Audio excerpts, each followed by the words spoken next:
Joining me now, Natural Resource Minister Jonathan Wilkinson. Minister, always a pleasure to have you on the program. You virtually appeared alongside Alberta Premier Jason Kenney at the U.S. Senate Energy Committee today. Look, you know Jason Kenney wants Keystone. Your government supported the Keystone pipeline, even though the Biden government killed it. But given the high gas prices, given the war in Russia, does your government support Premier Kenney's push to get Keystone back on track? Well, I don't think that Premier Kenney, is pushing to get Keystone back on track. I think that ship has sailed, and I think he actually said that to the committee today. The president made a decision. We obviously disagreed with that decision, but he made a decision. The proponent has moved on and has said publicly that they are not interested in resurrecting the project. So I don't think Keystone is on the table, but certainly the discussion around energy security is critically important. And Premier Kenney spoke to that. I spoke to that, not only this week, but I was meeting with the Department of Energy and the White House last week on exactly the same issues. Okay, although he said for $10 billion we could get sort of a second Keystone. Senator Manchin was up in Alberta saying we got to try to kickstart Keystone again. I'm just trying to get on the record. Your government backed Keystone. If the energy situation is so radically changed, Joe Biden's getting hammered with high gas prices. All governments are, including yours. It's over $2. If that would help alleviate domestic supply issues, when you've got the Americans, as Jason Kenney pointed out, going to Saudi Arabia and Venezuela to increase supply, why not try to push for more Canadian supply? Well, I think we are pushing for more Canadian supply through existing pipelines. You know that we announced an incremental 300,000 barrels by the end of the year to try to alleviate the supply crunch and to help our friends in Europe who are looking to displace Russian oil and gas. And certainly if there is more that can be done to debottleneck some of the existing pipelines, it's absolutely worth looking at to try to address some of the challenges. But look, I mean, a new pipeline, let's be serious here. I mean, from get-go, if you were starting, it's years before you actually get something into operation. And we live in an environment which, yes, there's an energy security crisis that we have to address, but the climate crisis hasn't gone away. And if we want to keep the 1.5 or even something close to 1.5 degrees on the table, what the science tells us is demand for oil has to start to decline by the mid-2030s. So building something that doesn't go into operation until the late 2020s that actually has to start to come down, especially in the developed world, in the United States and Canada, where we will be deploying zero-emission vehicles. I think it's going to be a tough sell to the private sector to say put that capital to play. Okay, but I guess as Keynes used to say, when the facts change, you got to change your view. When your government had the first plan and the climate plan, and when you were elected, there was no war in Ukraine. Europe didn't have the dependency issues that they have now. They got to wean themselves on Russian oil. Gas wasn't at $2 a liter here.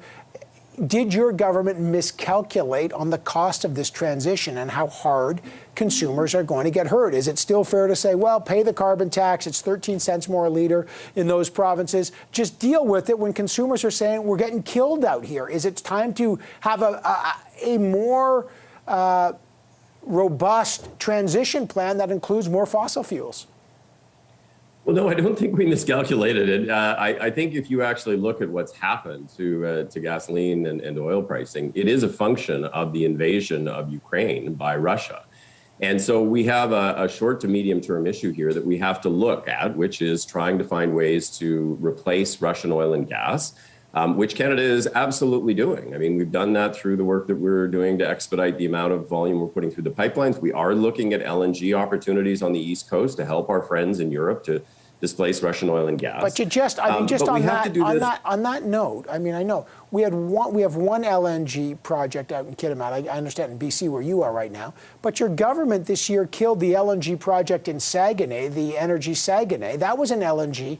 Like, again, you're saying that you're looking at LNG. LNG, liquefied natural gas, critical for Germany, critical for Europe. We just killed a very major opportunity there. So your actions and your words seem to be at odds here. Well, we look at every project individually, as I think responsible folks do, to assess whether or not they provide environmental impacts that can be managed or not. In the case of Energy Saguenay, it was the government of Quebec who actually made the decision before the federal government made the decision to reject the project. And it wasn't just around issues around greenhouse gas emissions. It was actually fundamentally around issues around species at risk and the impacts on the endangered beluga whales. So you have to be careful about which projects you choose. But there are some projects on the East Coast that have been in the planning stages for a number of years that actually are interesting in the context of how we might be able to expedite it, and expedite it in a manner that is actually consistent with our climate goals. So ultra low production emissions, but also a transition to hydrogen where we would actually work with Germany. Europe is looking, let's be clear, they're not looking for long-term oil and gas contracts. They're actually looking to transition to renewables and hydrogen. I understand that, but like Canada. But they're talking about weaning themselves off Russian LNG within a year. The hydrogen is, you talk about Keystone coming online in 2028 or 2030. That hydrogen is years away to supply. Like Canada had multiple LNG projects that we didn't get going. They need liquefied natural gas. I guess my question is, how soon will something be online to help alleviate the pain in Europe? Because it's not just an economic issue, it's a security issue. For sure, it's absolutely a security issue. And if you listen to the President of the European Union, that's exactly why they're not only looking to displace, but they're looking to accelerate the clean energy transition. But they are focused on getting off Russian oil within the next 12 months, and they think that is eminently doable. They are not believing that they can do that with gas within that same time frame. And so within the next 4 or 5 years, their focus is on displacing all of the Russian gas.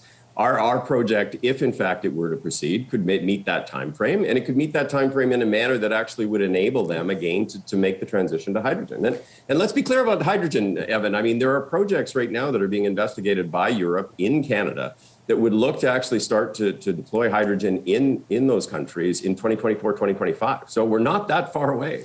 The average Canadian watching is saying, we are an energy-rich country. We've got oil, we've got gas, we've got lithium, we've got all sorts, and yet we're paying sky-high prices to fuel our cars in a cold country. They're looking at you as the natural resource minister with all sorts of explanations. They think we should have so much that we're an exporter of this, and yet we're getting slaughtered at the pump. What will your government do to bring down the price of gas? Well, we are doing exactly what we need to do. As you know, oil is set on a global basis. The price of oil is not set domestically. The last time the Canadian government tried to think about a domestic price was called the National Energy Program. That didn't end very well for anybody in this country.